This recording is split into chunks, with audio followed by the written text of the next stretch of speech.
Bismillahirrahmanirrahim. Assalamualaikum warahmatullahi wabarakatuh. Alhamdulillahirrabbilalamin. Wabihi nasta'in wala umriya wadin. Wassalatu wassalamu ala asrafil anbiya'i wal mursalin Sayyidina Muhammadin wa ala alihi wa sahbihi ajma'in, amma ba'du. Perkenalkan, kami dari kelompok 6. Kami akan menjelaskan sedikit tentang media pembelajaran dalam perspektif hadis. Di sini kita ada 3 pemateri. Saya akan menjadi pemateri pertama yang akan menjelaskan pengertian media.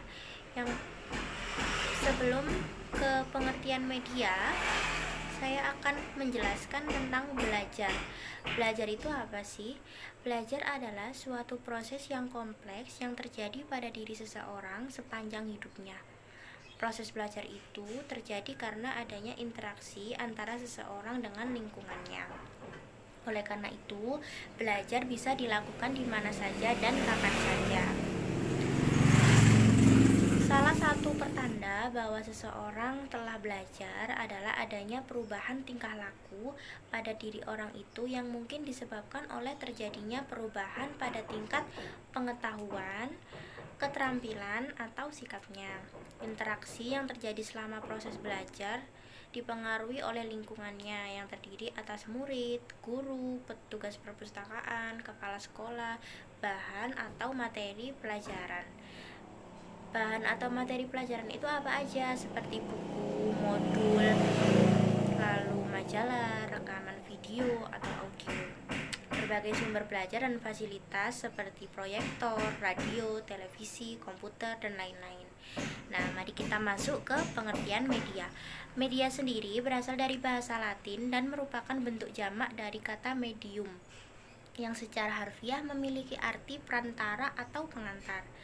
Menurut Association for Education and Communication Technology, media ialah segala bentuk yang diprogramkan untuk suatu proses penyaluran informasi. Dan menurut Education Association, media merupakan benda yang dimanipulasikan, dilihat, didengar, dibaca, atau dibicarakan beserta instrumen yang dipergunakan dengan baik dalam kegiatan belajar mengajar. Dapat mempengaruhi efektivitas program instruksional. Sedangkan dalam bahasa Arab sendiri, media adalah perantara atau pengantar pesan dari pengirim kepada penerima pesan. Menurut Zakia Darajat, media pendidikan atau pembelajaran adalah suatu benda yang dapat diindrai, khususnya penglihatan dan pendengaran, baik terdapat di dalam maupun di luar kelas, yang digunakan sebagai alat bantu penghubung atau media komunikasi dalam proses interaksi belajar mengajar untuk meningkatkan efektivitas belajar hasil siswa. Terima kasih. Yang selanjutnya, saya pemateri 2 Anisyah Yuningratri akan menyampaikan dasar pemikiran penggunaan media pembelajaran. Media pembelajaran memiliki 3 peranan, yaitu 1 sebagai penarik perhatian atau intentional role. Yang kedua, peran komunikasi atau yang disebut communication role.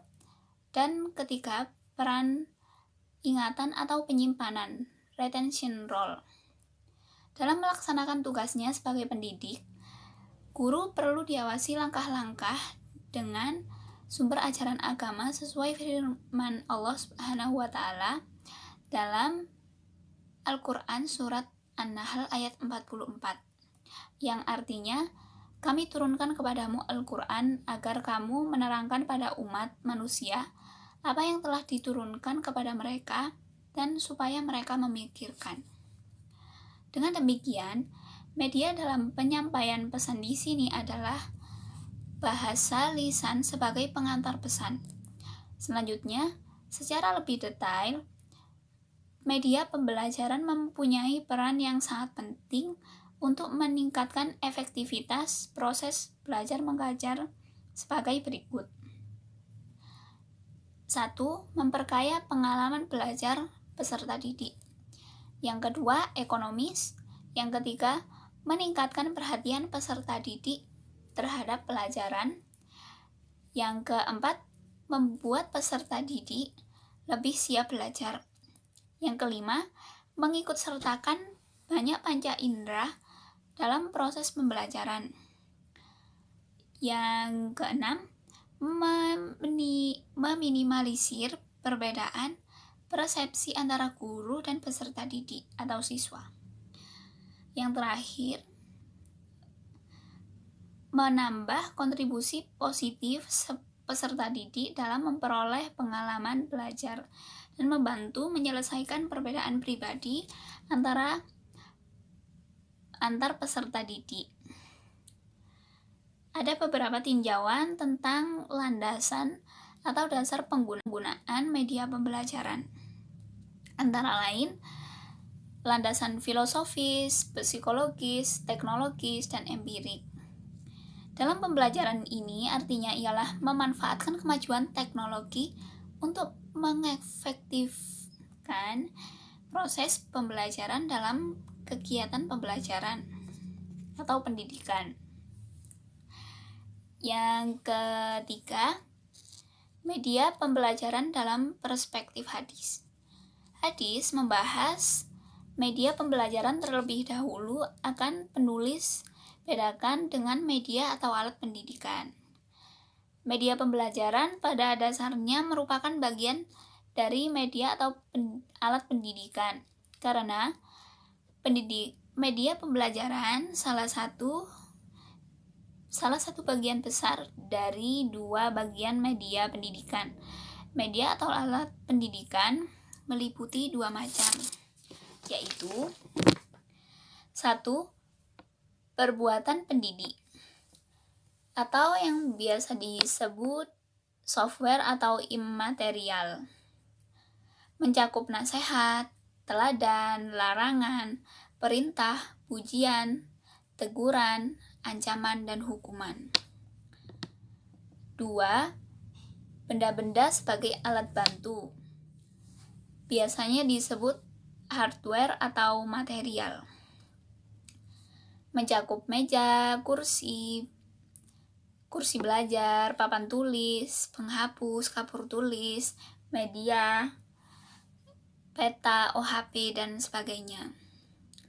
Beberapa klaster media pembelajaran yang dinyatakan dalam Al-Quran dan hadis sebagai berikut. Yang pertama, media pembelajaran.